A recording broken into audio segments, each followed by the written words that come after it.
Hello everyone, আসসালামু আলাইকুম। আপনারা সবাই কেমন আছেন? আশা করি ভালো আছেন, আমিও ভালো আছি। এখন থেকে আমি আমার ব্লগটা স্টার্ট করলাম। এখন সময় 6টা 5।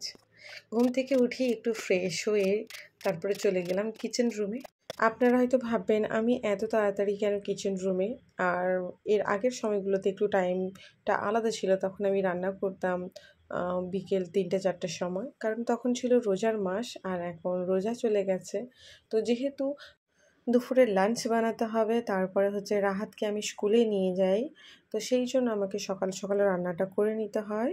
হ্যাঁ, আমি সকাল সকাল তরকারিগুলো করে নিই, তো শাশুড়ি মা পরে দেরি করে ভাত বসিয়ে নেয়। আগে আমাকে অনেকেই কমেন্ট করতো যে আমি নাকি কাজ একদমই করি না, সারাক্ষণ ঘুমোই, খাই আর ঘুরি। একদমই সেটা নয়, আমি কাজ করি। আমি যে কাজ করি সেটা জানতে হলে আমার আগের ব্লগগুলো দেখতে হবে। বাই দ্য ওয়ে, আমি সব কাজের যদিও ভিডিও বানাতে পারি না, কারণ রাহাত অনেক ছোট এবং ডিস্টার্ব করে। তাছাড়া নিজে একাকে সব কিছু করতে হয়, ভিডিও করাটা সব সময় সম্ভব হয়ে ওঠে না। তো যতটা যেটা করার নয় সেটা অবশ্যই আপনাদের সাথে শেয়ার করি। সকালের এই টাইমটা আমার জন্য খুবই চাপের হয়ে যায়, কারণ একাকে আনাজ করতে হয়, রান্না সমস্ত কিছু।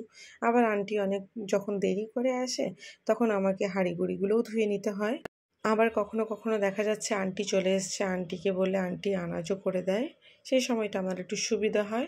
প্রথমত দেরি করে ঘুম থেকে ওঠা মানুষ যখন তাড়াতাড়ি উঠে কাজগুলো করে, একটু তো কষ্ট হবেই। তারপরে তাড়াতাড়ি করে কাজ করে আবার রাহাতকে রেডি করে নিয়ে যাওয়া টাইমের মধ্যে স্কুল, তো অবভিয়াসলি আমার কাছে টাফ।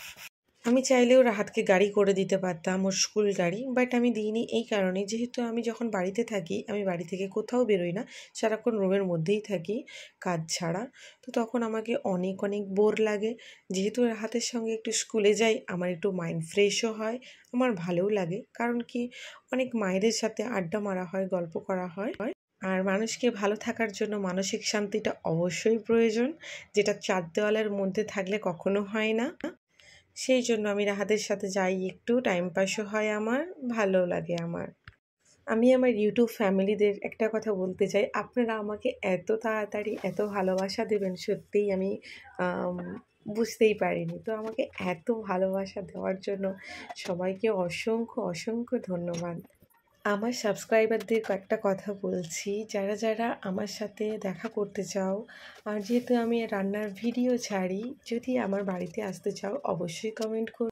আমি আমার বাড়ির অ্যাড্রেস বলে দেবো এবং আমার হাতের রান্না অবশ্যই টেস্ট করে যাবেন। এখন আমার সাবস্ক্রাইবার 6,000 হতে চলেছে। যদি 10K হয়ে যায়, আমি একটা পার্টি অ্যারেঞ্জ করব। যারা যারা আমার পার্টিতে অ্যাটেন্ড করতে চান অবশ্যই কমেন্ট করে রাখবেন, যাতে আমি ইনভাইট করতে পারি। সো ফ্রেন্ড, আমাকে আরও বেশি বেশি করে ভালোবাসা দেবেন, আমার পাশে থাকবেন। আমাকে সাবস্ক্রাইব যারা করেননি, একটা সাবস্ক্রাইব করে দেবেন এবং লাইক শেয়ার কমেন্ট করবেন। রান্নাবান্না সমস্ত কমপ্লিট করে, ভাতটা তো বললাম দেরি করে শাশুড়ি মা করে, তো এইদিকে সমস্ত কিছু কমপ্লিট করে আমি ফ্রেশ হয়ে যাব রাহাতকে ওঠাতে। রাহাতের পাপা দুজনেই এখনও ঘুমোচ্ছে, তো ওদেরকে উঠিয়ে তারপর রাহাতকে রেডি করে আমরা বেরিয়ে যাব স্কুল। যেহেতু আমি প্রথম প্রথম ভিডিও বানাচ্ছি, অনেক ভুল ত্রুটি হবে। শুধু প্রথম কেন, মানুষ মাত্রেই জানুক আর নাই জানুক, ভুল ত্রুটি তো হয় অনেকেরই। তো আমারও যদি ভুল ত্রুটি হয়ে থাকে, আপনারা প্লিজ দয়া করে ক্ষমা করে দেবেন। আর কোনো কিছু ভুল ত্রুটি থাকলে ধরিয়ে দেবেন কমেন্টের মাধ্যমে, অবশ্যই আমি সেটাকে ঠিক করে নেওয়ার চেষ্টা করব। এদিকে রান্না করতে দেরি হচ্ছে বলে তাই মিডিলে ওর কাছে গিয়ে আকসাকে ঘুম থেকে উঠিয়ে এলাম, কারণ ও উঠেও যদি ফ্রেশ হয়ে নেয় তাহলে দুজনে মিলে রাহাতকে তাড়াতাড়ি করে রেডি করিয়ে নিতে পারবো। রেডি করে আমরা বেরিয়ে গেলাম স্কুলে যাওয়ার জন্য। আর রাহাত এদিকে আমাকে হাওয়া দিচ্ছে, বলছে উম্মি অনেক গরম, আমি তোমাকে হাওয়া করব। আমি বললাম ঠিক আছে।